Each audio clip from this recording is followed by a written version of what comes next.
Tommy Martinez had always been a quiet man. At 73 years old, he spent his mornings at Murphy's Diner, sitting in the same corner booth he had claimed for the past 15 years. The red vinyl seat was worn smooth from countless hours of him nursing black coffee and reading yesterday's newspaper. The waitresses knew his order by heart: 2 eggs over easy, wheat toast, and crispy bacon. He never caused trouble, always left a decent tip, and spoke only when spoken to. What the people of Millbrook didn't know was that Tommy carried secrets heavier than the thick winter coats hanging by the diner's entrance. Buried deep in his bedroom closet, wrapped in an old army blanket, sat a small wooden box that hadn't been opened in decades. Inside that box lay a Purple Heart, a Bronze Star, and a Medal of Honor, the highest military decoration a soldier could receive. Tommy had earned these medals during the Vietnam War, but he never spoke about those days. The memories were too painful, too complicated for a small town that had mixed feelings about that particular conflict. When he returned home in 1971, there were no parades, no celebrations. Instead, there were protesters at the airport and cold stares from people who once called him neighbor. So Tommy learned to keep quiet about his service, and eventually, the town forgot he had ever been a soldier at all. The young people working at Murphy's Diner saw him as just another old man with too much time on his hands. Sarah, a college student who worked the morning shift, often wondered what Tommy did before retirement. She imagined he might have been an accountant or maybe worked at the hardware store. He had that careful, methodical way about him that suggested a life of quiet routine. But Tommy's careful routine was actually a coping mechanism.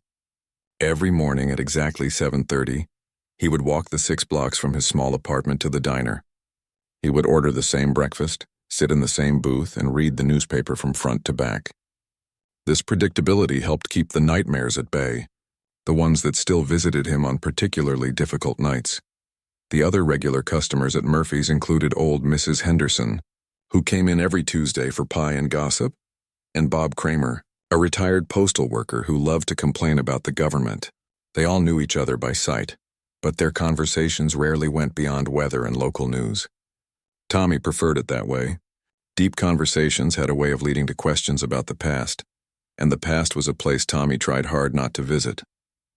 On this particular Tuesday morning in November, the diner was busier than usual. A tour bus had broken down just outside town, stranding a group of senior citizens on their way to see the fall foliage in Vermont. The unexpected crowd meant longer waits for coffee refills and a lot more chatter than Tommy was used to. He found himself listening to fragments of conversations about grandchildren, health problems, and travel plans. One of the stranded tourists, an elderly woman named Helen, noticed Tommy sitting alone and asked if she could share his booth. The diner was packed and there weren't many empty seats. Tommy nodded politely, though he wasn't thrilled about the company.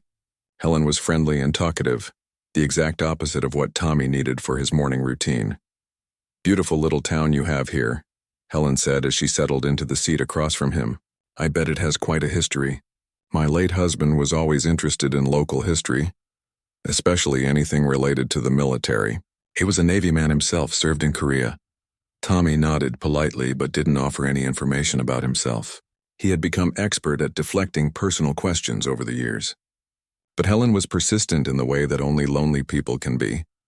"You have that look about you," she continued, stirring sugar into her coffee. "Military bearing, my husband used to call it. Once a soldier, always a soldier," he'd say. "Did you serve?"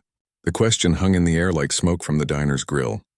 Tommy felt his chest tighten the way it always did when someone got too close to the truth. He could lie, which he had done countless times before. He could change the subject, which usually worked. Or he could give the short, simple answer that satisfied most people's curiosity without opening old wounds. "Long time ago," he said quietly, hoping that would be enough. But Helen smiled knowingly. "Vietnam?" Tommy's hand trembled slightly as he reached for his coffee cup. The simple question had transported him back 50 years in an instant. He could smell the jungle, hear the helicopters, feel the weight of his gear. For a moment, he wasn't sitting in a peaceful diner in rural New Hampshire. He was 23 years old again, scared and far from home. "Yes," he whispered, barely audible above the diner's morning noise. Helen's expression softened. "My nephew served there. He had a hard time when he came back. People weren't very kind to you boys, were they?" Tommy looked up, surprised by the compassion in her voice. Most people either ignored his service entirely or made awkward comments about a war they didn't understand. Helen seemed different. No, he admitted. They weren't. The conversation might have continued, might have led somewhere meaningful, but at that moment Sarah appeared with the coffee pot and Helen's breakfast order. The spell was broken and Tommy retreated back into his shell. He finished his breakfast quickly, left his usual tip, and headed for the door. As he walked home, Tommy couldn't shake the feeling that something had shifted. Helen's simple acknowledgement of his service and the pain that followed had cracked something open inside him. For the first time in years, he found himself thinking about the box in his closet and wondering if maybe, just maybe, it was time to let some light into the dark corners of his past. But change was never easy for Tommy Martinez, and old habits die hard. By the time he reached his apartment, he had convinced himself that the encounter meant nothing. Tomorrow he would return to Murphy's diner, order his usual breakfast, and sit in his corner booth where the past couldn't follow him. At least, that's what he told himself. 3 weeks after his conversation with Helen, Tommy's quiet routine was interrupted by an unexpected visitor. His landlord, Mrs. Patterson, knocked on his door with an apologetic expression and a young man in coveralls standing behind her. "I'm so sorry to bother you, Mr. Martinez," she said, wringing her hands nervously. "But we have a small emergency. The apartment upstairs has a water leak, and we need to check your ceiling for damage. This is Mike from Patterson Plumbing. He's my nephew." Tommy reluctantly let them in, watching nervously as Mike examined the ceiling in his bedroom. The young man was thorough, checking every corner and taking photos with his phone. Tommy stood in the doorway, hoping Mike wouldn't notice the wooden box on the top shelf of his open closet. But Mike's eyes were sharp, and something about the military blanket caught his attention. "Is that Army issue?" he asked, pointing toward the closet. "My grandfather had one just like it." Tommy's stomach dropped. "Just old stuff," he mumbled. But Mike was already curious. "My grandfather served in World War II," Mike continued, climbing down from his ladder. "He kept all his military things in a box just like that. Said it was important to preserve history even if it was painful to look at." The words hit Tommy harder than he expected.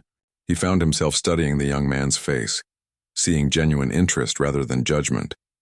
Mike couldn't be more than 25, born long after Vietnam ended with no preconceived notions about that controversial war.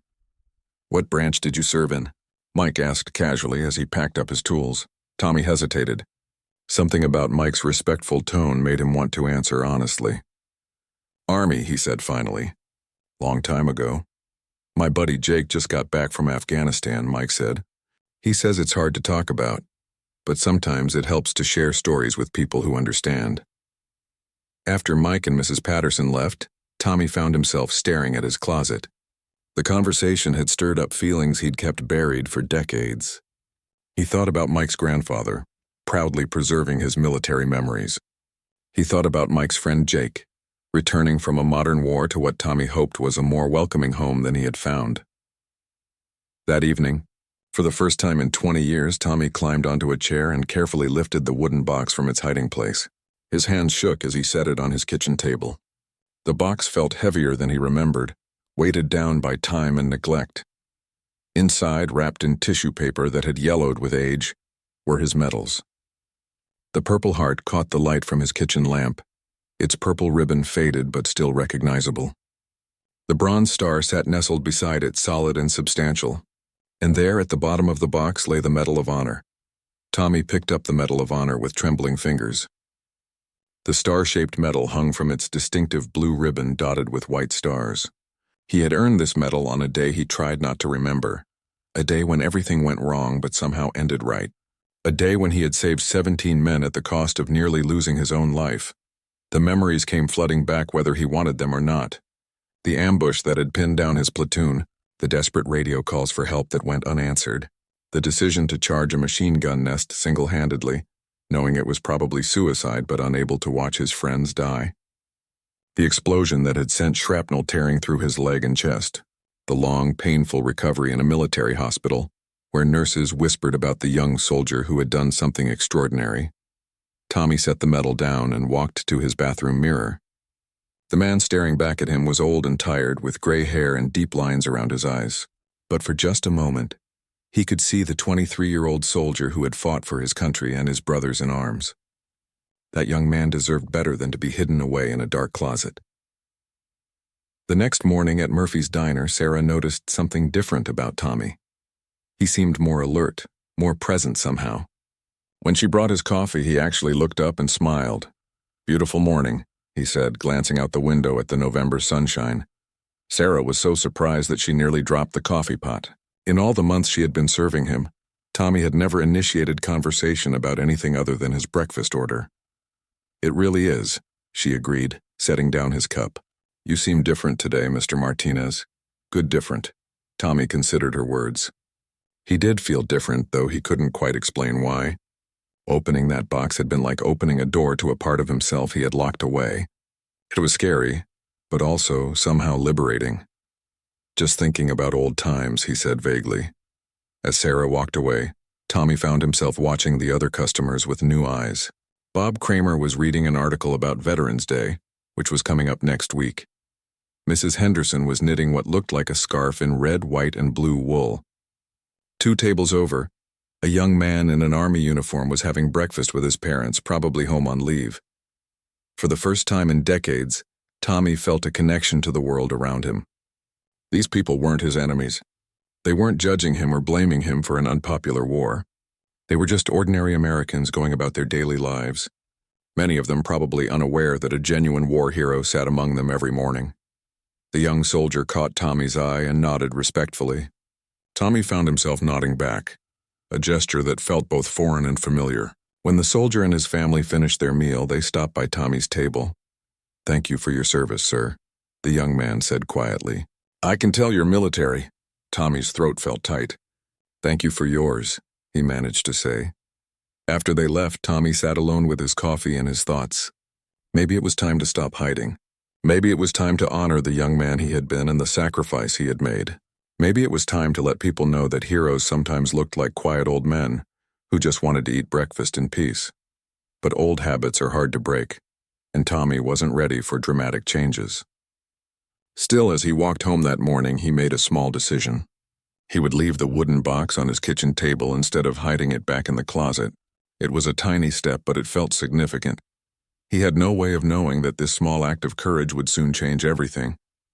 Mike Patterson couldn't stop thinking about the old man in apartment 2B. Something about Tommy Martinez reminded him of his grandfather, who had passed away the previous year.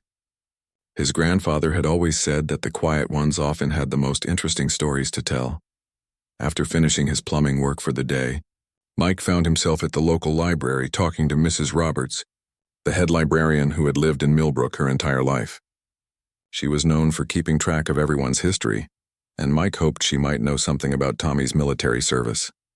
"Tommy Martinez?" Mrs. Roberts adjusted her glasses and thought carefully. "Oh yes, he's been coming to the library for years, always checking out history books. Very polite, very quiet. I remember when he first moved here in the early 70s. There were rumors that he had served in Vietnam, but you know how people were about that war back then." Mike nodded. His grandfather had told him stories about how differently Vietnam veterans were treated compared to World War II veterans. "Did you know he has military decorations?" Mike asked. Mrs. Roberts raised her eyebrows. "Really? He's never mentioned anything about his service. But then again, many of those boys learned to keep quiet about it. People weren't always kind." That evening, Mike did something that would change Tommy's life forever. He went home and called his friend Jake, the Afghanistan veteran he had mentioned to Tommy. Jake had been struggling with his own adjustment to civilian life and had found help through a veterans support group. "I think I met someone who might benefit from connecting with other vets," Mike explained. "But he's from Vietnam era, and he seems really private about it." Jake understood immediately. Those guys had it worse than us in some ways. At least when we came home, people supported the troops even if they disagreed with the wars. Vietnam vets got blamed for everything. What should I do? Maybe start by learning more about his service. If he was Army in Vietnam, there might be records. Sometimes knowing their story helps you understand how to approach them. Mike spent the next few days researching online. He learned about Tommy's unit, the 173rd Airborne Brigade, which had seen heavy combat throughout the war. He discovered that several members of Tommy's company had received high decorations for valor, but the names were often redacted or incomplete in the online records. Then, on Friday afternoon, Mike made a discovery that left him speechless. He was browsing through digitized military archives when he found a newspaper clipping from 1970. The headline read, "Local soldier receives Medal of Honor for heroic action in Vietnam." Below it was a photograph of a young man in dress uniform, and Mike recognized the face immediately. It was Tommy Martinez, 50 years younger.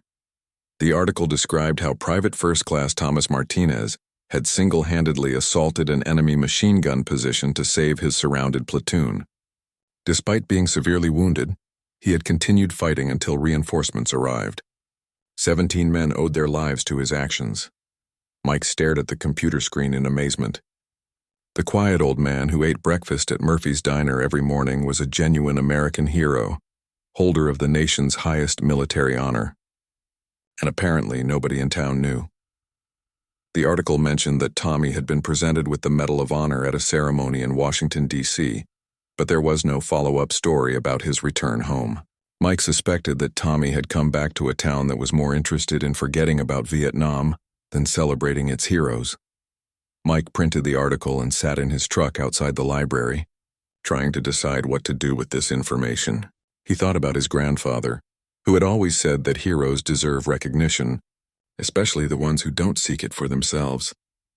Finally, he made a decision.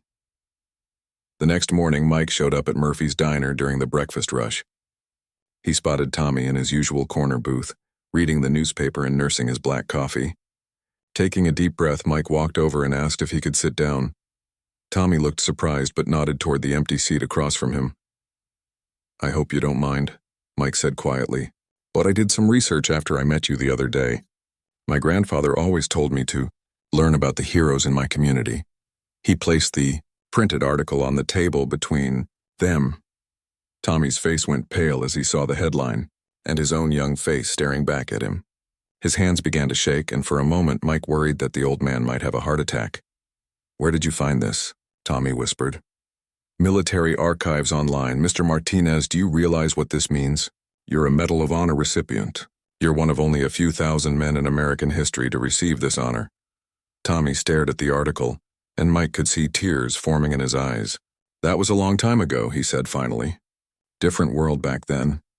Heroes don't have expiration dates," Mike said gently.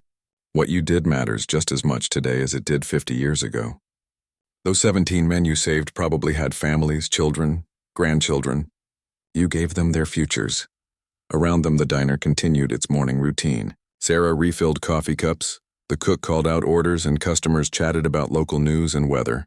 None of them realized they were witnessing a moment that would soon change their quiet town forever. Tommy picked up the article with trembling hands and read it slowly, as if seeing his own story for the first time. Mike watched as decades of buried pride and pain played across the old man's weathered face. "I never told anyone here," Tommy said finally. "When I came home, people didn't want to hear about Vietnam. It was easier to just blend in, become invisible." "You don't have to be invisible anymore," Mike said. "This town should know what kind of man walks among them." Tommy looked around the diner, seeing it through new eyes. These people had been his neighbors for decades, but he had kept them at arm's length, afraid of their judgment. Maybe it was time to find out if the world had changed as much as he hoped it had. "What do you think I should do?" Tommy asked, and Mike could hear 50 years of loneliness in the question. Mike smiled. "I think it's time Millbrook met its hero." Neither man could have predicted what would happen next or how quickly word would spread once the truth was finally revealed. They certainly couldn't have imagined that within days their quiet conversation would set in motion events that would bring Marines to Murphy's Diner and change Tommy's life forever. Mike Patterson had never considered himself an activist or a community organizer, but something about Tommy's story ignited a fire in him. After their conversation at the diner, he couldn't stop thinking about all the years Tommy had lived in silence, his heroism unknown and unrecognized. That afternoon, Mike made copies of the article and began what he later called his education campaign. His first stop was the American Legion Post 47, where his grandfather had been a member for 40 years. The building was modest, with faded American flags and pictures of local veterans covering the walls. Commander Bill Russell, a Vietnam veteran himself, was updating membership files when Mike walked in. Bill was in his 70s with gray hair and the kind of weathered hands that spoke of a lifetime of hard work. "Mike Patterson." Bill greeted him warmly. "Haven't seen you since your grandfather's funeral." "What brings you by?" Mike placed the article on Bill's desk. "I found something I think you need to see." Bill put on his reading glasses and studied the newspaper clipping. As he read, his expression changed from mild curiosity to complete shock. When he finished, he looked up at Mike with wide eyes. "This Tommy Martinez," Bill said slowly. "He lives here? In Millbrook? Murphy's Diner every morning, same corner booth for 15 years. Bill sat back in his chair, shaking his head in amazement. "I've probably seen him around town. Medal of Honor recipients are incredibly rare, Mike. There are fewer than 70 living recipients in the entire country, and one of them has been living quietly in our community all this time. He came home to a world that didn't want to hear about Vietnam," Mike explained. "So he just disappeared into normal life." Bill stood up abruptly. "This is unacceptable. This man should be honored, celebrated. Does he know you found this? I showed him the article today. He seemed scared, like he wasn't sure if the town would accept him." Bill's expression hardened. "Any town that wouldn't accept a Medal of Honor recipient doesn't deserve to call itself American. We need to fix this, and we need to fix it right." Within hours, Bill had made a dozen phone calls. He contacted the VFW, the local Marine Corps League, and several other veterans organizations. He called the mayor's office, the newspaper editor, and the principal of Millbrook High School. By evening, word was spreading through the veteran community like wildfire. The next morning, Tommy arrived at Murphy's Diner to find his usual routine completely disrupted. Instead of the familiar quiet atmosphere, the diner was buzzing with unusual activity. Several men he didn't recognize were sitting at various tables, all of them watching him with obvious interest.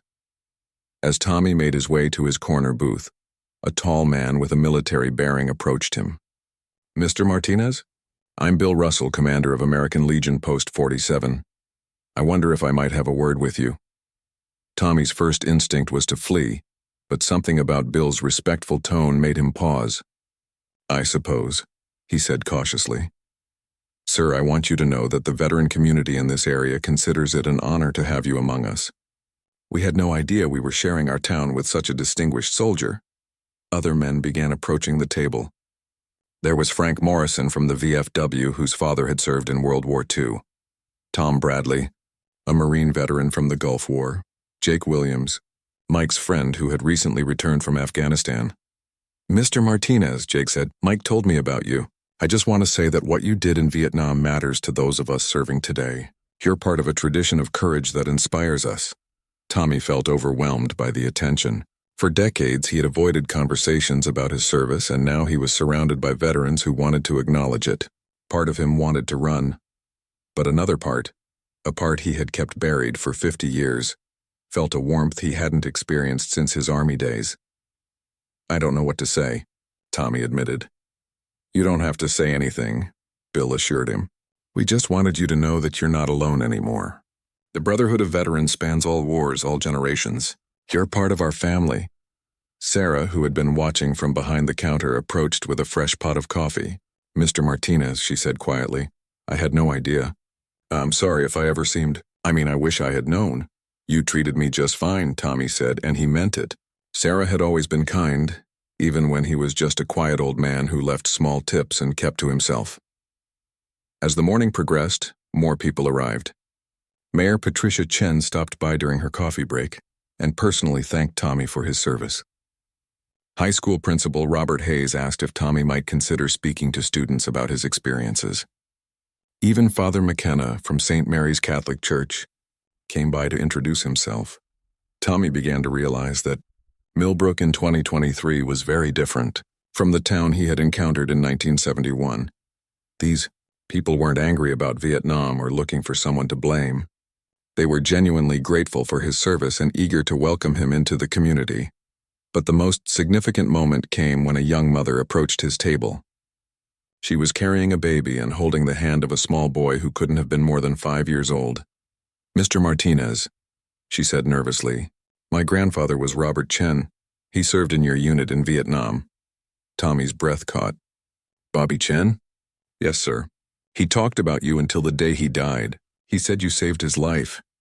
Tommy felt tears welling up in his eyes. Bobby Chen had been one of the 17 men trapped in the ambush. He was just 18 years old, scared and far from home, when Tommy had charged that machine gun nest. "He married my grandmother when he came home," the woman continued. "They had 4 children, 12 grandchildren. Because of what you did, we all exist." She placed her hand on her baby's head. "This is Robert Chen Martinez Thompson. We named him after both his great-grandfather and you." Tommy stared at the baby, seeing Bobby Chen's eyes in the child's face. This was why he had fought. This was why he had risked everything. Not for politics or glory, but for the simple right of young men to come home and build families. "Thank you," he whispered, though the words seemed inadequate. As the crowd around his table grew larger, Tommy made a decision that surprised even himself. "Maybe," he said to Bill Russell, "it's time people knew the whole story." Bill smiled. "I was hoping you'd say that, because I think I know just the place to start." Outside Murphy's diner, unknown to everyone inside, a local news reporter was making phone calls. Word of the discovery was spreading beyond Millbrook, reaching veteran organizations across the state and eventually the nation. By evening, Tommy's story would be trending on social media, and by the next morning, the quiet diner would be at the center of a storm of attention that none of them could have predicted. But for now, in this moment, Tommy Martinez was simply a hero finally being welcomed home by the community he had served so long ago. Within 48 hours of Bill Russell's phone calls, Tommy's story had exploded across social media and news outlets. What started as a local discovery had become a national sensation. The headline, "Hidden Hero Medal of Honor. Recipient lived in anonymity for 50 years," appeared on news websites across the country. By Thursday morning, Murphy's diner was chaos. News vans lined the street, reporters crowded the sidewalk, and curious tourists drove from neighboring states hoping to meet the mysterious war hero. Sarah had called in extra help just to handle the crowds, and the kitchen was running out of food by noon. Tommy felt completely overwhelmed. He had gone from decades of anonymity to sudden intense fame in a matter of days. Every conversation was recorded, every gesture analyzed. Well-meaning people wanted photos, autographs, and detailed stories about his wartime experiences. It was everything he had spent 50 years trying to avoid. The attention reached its peak when a documentary crew from the military channel arrived, followed by representatives from the Medal of Honor Society. Everyone wanted a piece of Tommy's story, and he wasn't sure he was ready to give it. But the breaking point came on Friday afternoon, when 3 young men in their 20s walked into the diner with an attitude that immediately put everyone on edge. They were loud, clearly intoxicated despite the early hour, and seemed more interested in causing trouble than showing respect. The leader of the group, a skinny young man with multiple face piercings and an aggressive swagger, spotted Tommy sitting in his corner booth surrounded by well-wishers and local veterans. Without invitation, he slid into the seat across from Tommy and grinned mockingly. "So you're the big war hero everyone's talking about?" the young man said loudly enough for the entire diner to hear.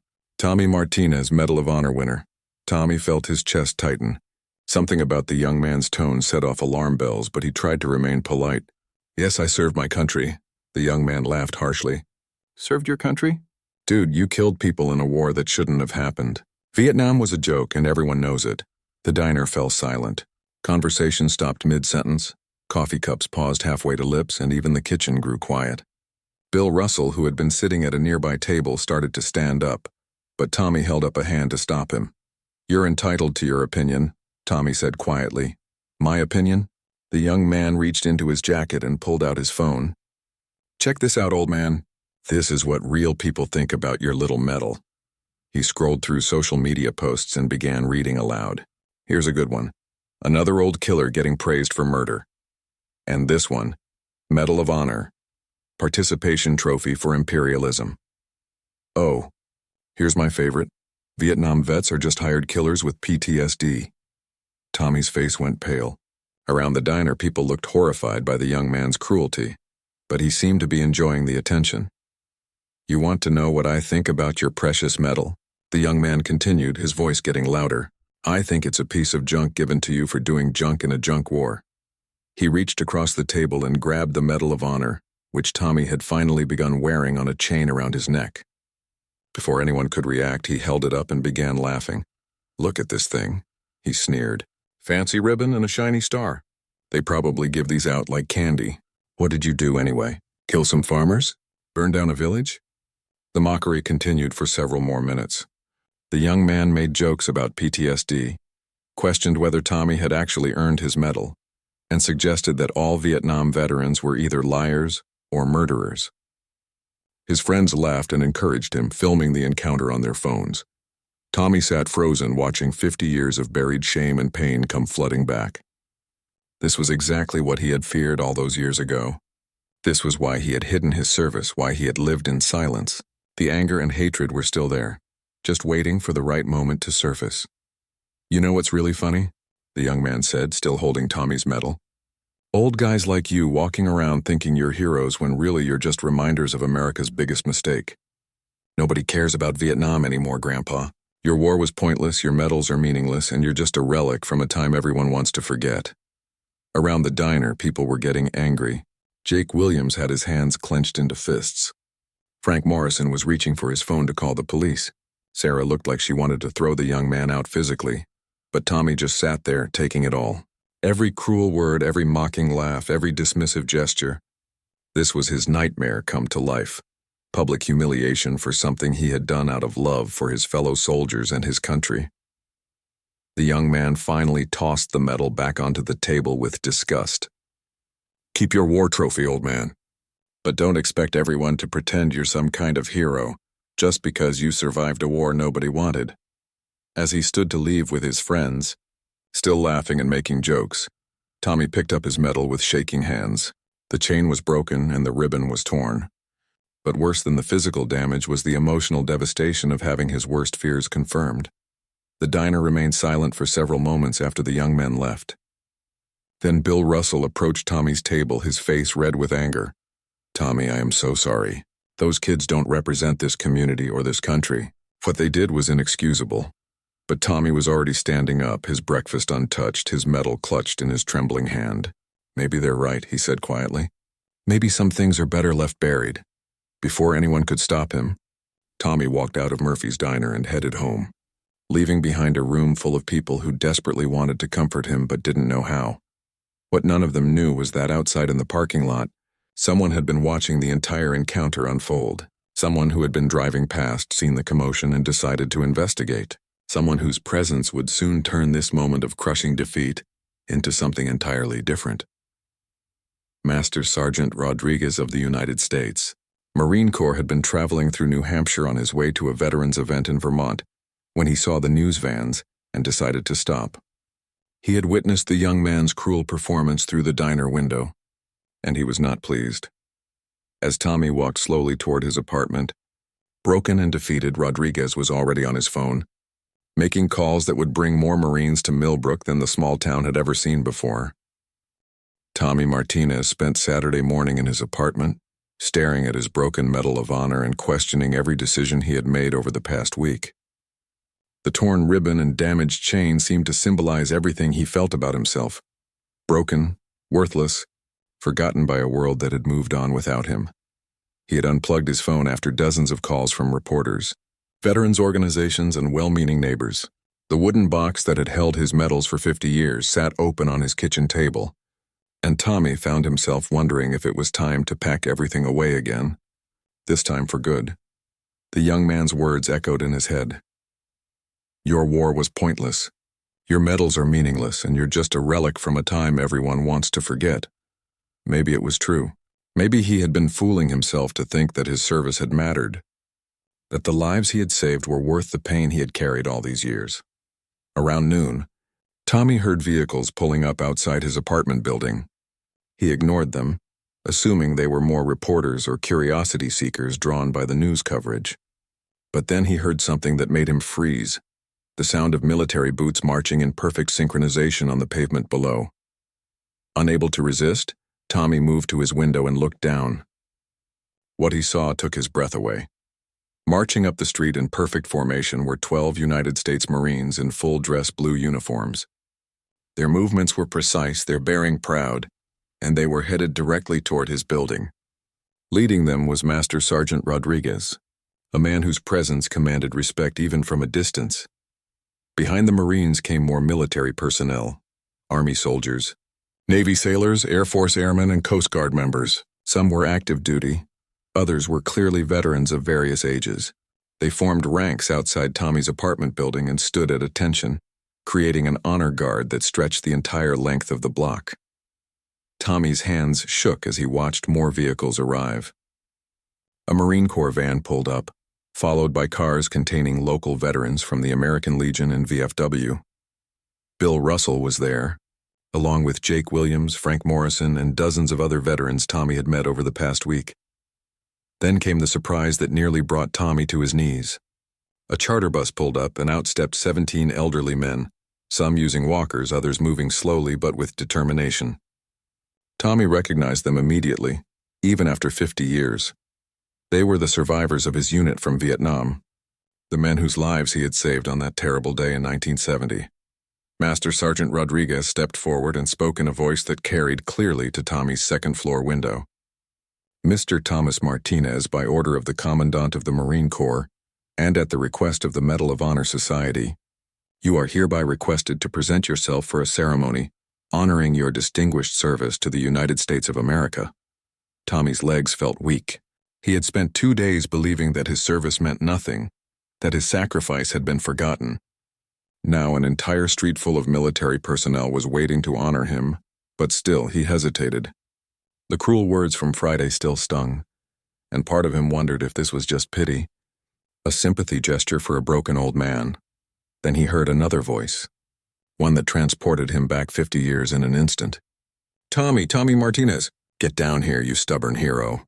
It was Bobby Chen, now 73 years old but still recognizable as the 18-year-old kid Tommy had risked everything to save. Standing beside him were the other 16 survivors, men who had lived full lives, raised families, and built careers because Tommy had refused to let them die in a Vietnamese jungle. "We've been looking for you for 50 years, Bobby called up. "Do you have any idea how many grandchildren and great-grandchildren exist because of what you did? Do you know how many lives you saved that day?" Tommy opened his window, tears streaming down his face. "I thought. Yesterday those kids said, 'Those kids don't speak for America,'" Master Sergeant Rodriguez called up. "These Marines speak for America. These veterans speak for America. The Medal of Honor Society speaks for America.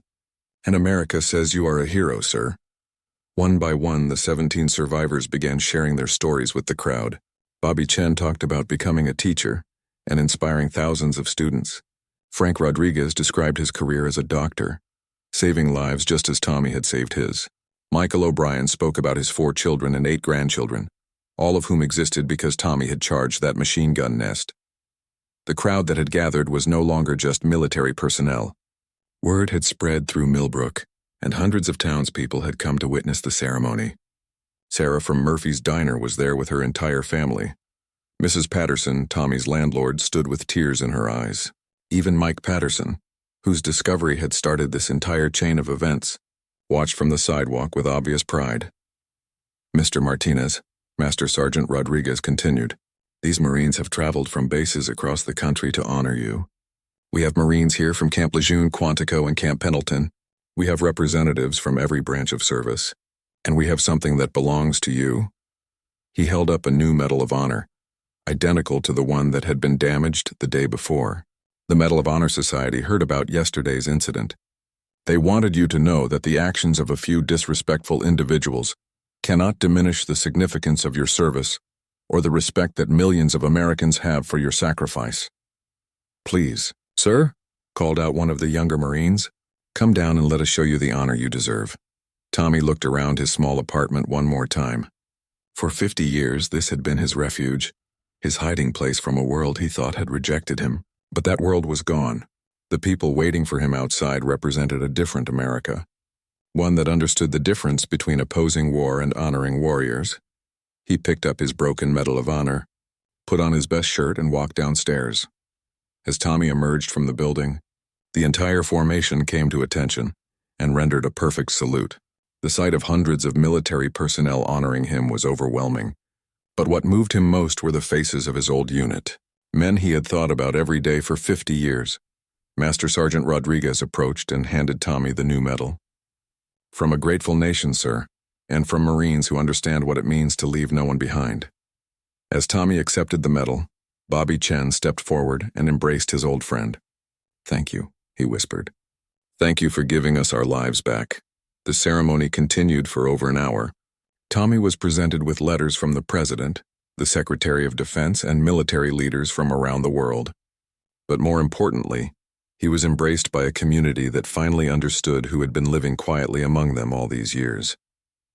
As the sun began to set over Millbrook, Tommy found himself standing in front of Murphy's diner, surrounded by the same people who had witnessed his humiliation just 2 days before. But this time there was no mockery, no cruelty, only respect and gratitude. Sarah approached him with a cup of his usual black coffee. "Your table will always be waiting, Mr. Martinez, and from now on breakfast is on the house." Tommy smiled, really smiled, for the first time in decades. "Thank you. But please, just call me Tommy." As the Marines prepared to leave, Master Sergeant Rodriguez pulled Tommy aside. "Sir, I want you to know that what happened here yesterday will never happen again. Not on our watch. You have the eternal respect and protection of the United States Marine Corps." Tommy nodded, clutching his new medal. "I understand now. It wasn't about the medal. It was about never forgetting the brothers who came home and the ones who didn't." "That's exactly right, sir. Semper Fi." As the military vehicles pulled away and the crowd dispersed, Tommy Martinez walked back into Murphy's diner and sat down in his corner booth. But this time he wasn't hiding. He was home, finally and completely home, in a community that knew exactly who he was and what he had done for his country. The quiet old man who had eaten breakfast alone for 15 years would never be alone again. The hero who had saved 17 lives in Vietnam had finally saved himself, with the help of the very people he had spent half a century trying to protect.